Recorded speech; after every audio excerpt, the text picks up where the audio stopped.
तो एक तो मालगाड़ी खड़ी थी, तो उसमें हम लोग बैठे, लोग तले खुल गई।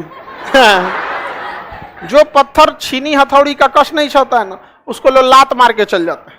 मूर्त बनना है तो छीनी हथौड़ी का कष्ट सहना पड़ेगा।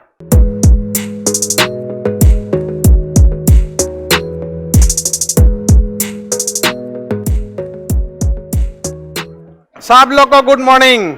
जितना लोग है सब लोगों को शिक्षक दिवस के अवसर पर ढेर सारा आशीर्वाद। सब लोगों को अपनी अपनी जिम्मेदारियों को समझना चाहिए।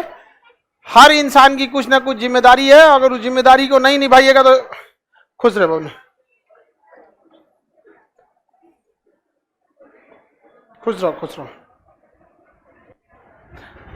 अगर जिम्मेदारी नहीं निभा पाइएगा तो फिर कहीं पे क्या नहीं रहिएगा। अभी आप विद्यार्थी हैं, विद्यार्थी की सबसे बड़ी जिम्मेदारी क्या है? पढ़ाई करना है।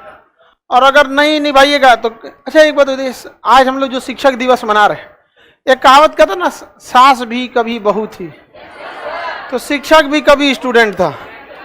समझ में आया कि नहीं गया? हम लोग भी स्टूडेंट थे, हम लोगों ने भी गलतियां किया और आप भी वही गलती कर रहे हैं। इसलिए बार बार समझाते हैं कि वो गलती मत दोहराइए। कोई लड़का तेज नहीं होता है। हमारे क्लास में पढ़ने वाले हर वो लड़के जो पढ़ने में हमसे तेज थे, आज कहीं कहीं दुकान खोल खाल के बस जी रहा है। रीजन क्या है? वो पढ़ने में तेज थे लेकिन वो लोग कंटिन्यूटी नहीं बना पाए। और हम लोग पढ़ने में अच्छे नहीं थे, लेकिन जब हम लोग 9th पास किए ना तो एकदम कंटिन्यूअस लग गया आदमी।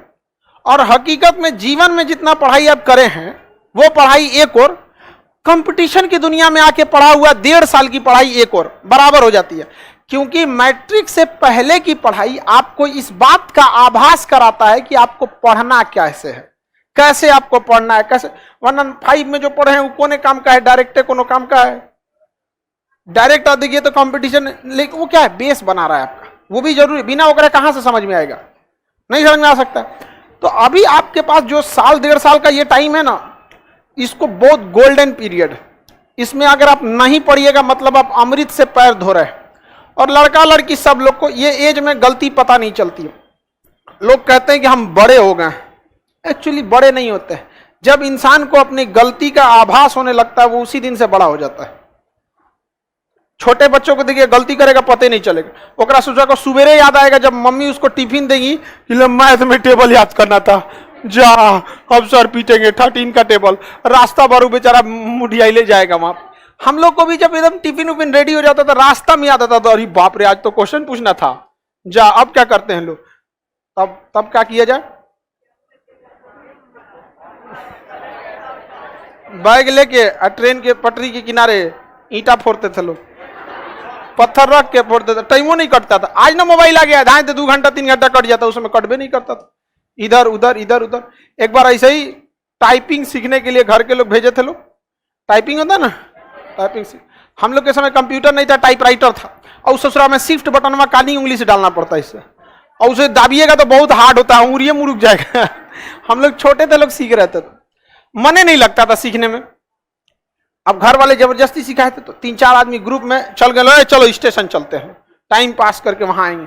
कौन 1.5 घंटा टाइपिंग में दिमाग न जाएगा। तो एक तो मालगाड़ी खड़ी थी, तो उसमें हम लोग बैठे, लोग तले खुल गई। अब उसे स्टार्ट हो गया। अब मालगाड़ी का स्टॉपेज इससे मतलब नहीं है कि स्टेशन बड़ा है कि छोटा है। अरे भाई इतना पता नहीं कि आगे बड़ा स्टेशन रहेगा तो रोक देगा। मालगाड़ी में ऐसा नहीं होता है, अगर उसका सामान है तो रोकेगा, नहीं तो कितना बड़ा स्टेशन है निकल जाएगा। उसे 2-2.5 घंटा बाद रुकी थी।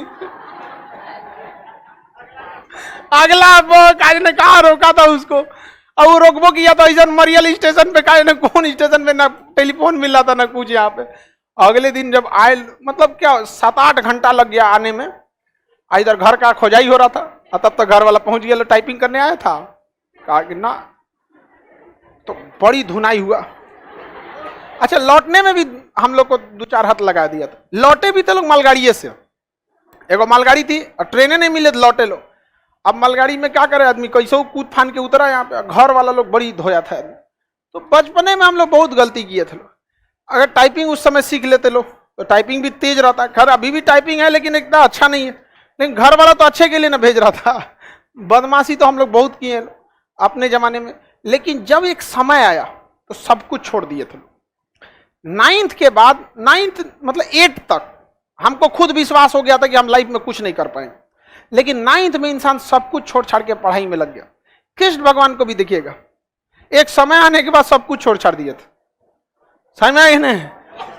सब गोपी ओपी परेशान थे, काहे बदल गई, समझा कि नहीं गया, सब छोड़ छाड़ के, और तभी वो कृष्ण कहलाए।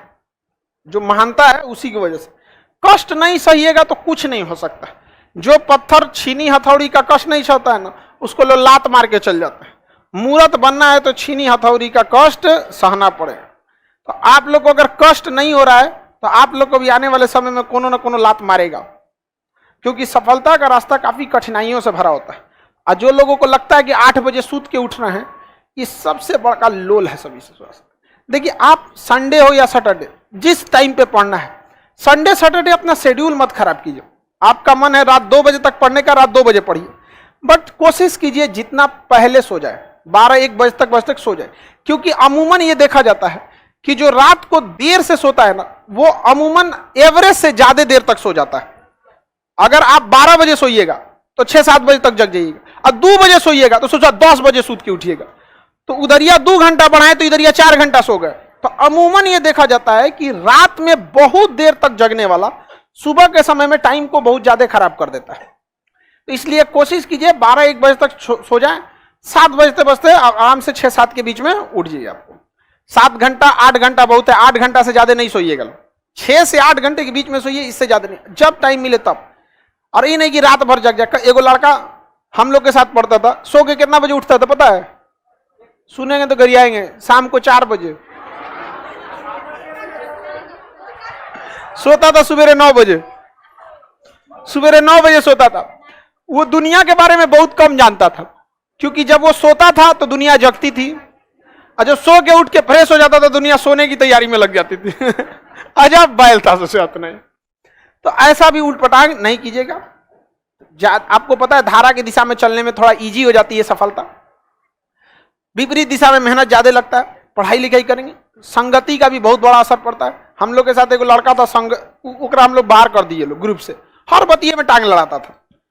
कह देंगे कि अरे उस सुनील का तो केमिस्ट्री बहुत अच्छा है, केमिस्ट्री कैसे अच्छा है, किसी का भी खराब रहता है, केमिस्ट्री अच्छा हुई नहीं। मतलब वो पैदा हुआ था टांग लड़ाने के लिए। कोनो बात बोलिएगा ना तो टांग लड़ाएगा, कुछ बोल दीजिए हमेशा।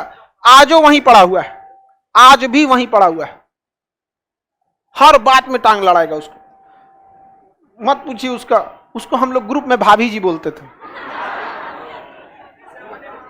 इधर मामा जी बोलते, उसको ग्रुप में ऐसे बोलते थे ना। हमेशा उठपटांग काम करेगा यहाँ पे। और इतना अजीब टाइप का लड़का था जिसका हद नहीं। मतलब उसका तौलिया ऐसे की जगह ऐसे हो जाएगा तो पूरा इंक्वायरी लगा देगा, कौन ऐसे किया है, ऐसे हम लोग जानबूझ के उसको नौटंकी करते थे।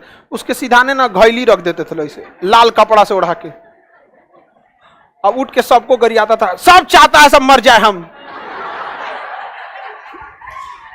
कौन किया है यहाँ पे?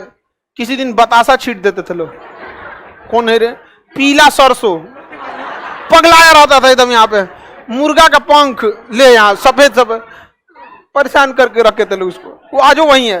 ज्यादा दूसरे के मैटर में इंटरफेयर मत करना चाहिए। बड़े इंसान हमेशा चीजों को इग्नोर करके चलते हैं। लाइफ में सबको इंपॉर्टेंस दीजिएगा तो आपका कोई इंपॉर्टेंस नहीं रह जाएगा, समझा गया कि नहीं? लोगों को कभी इतना भी भाव मत दे दीजिएगा कि आपको रद्दी के भाव समझ जाए।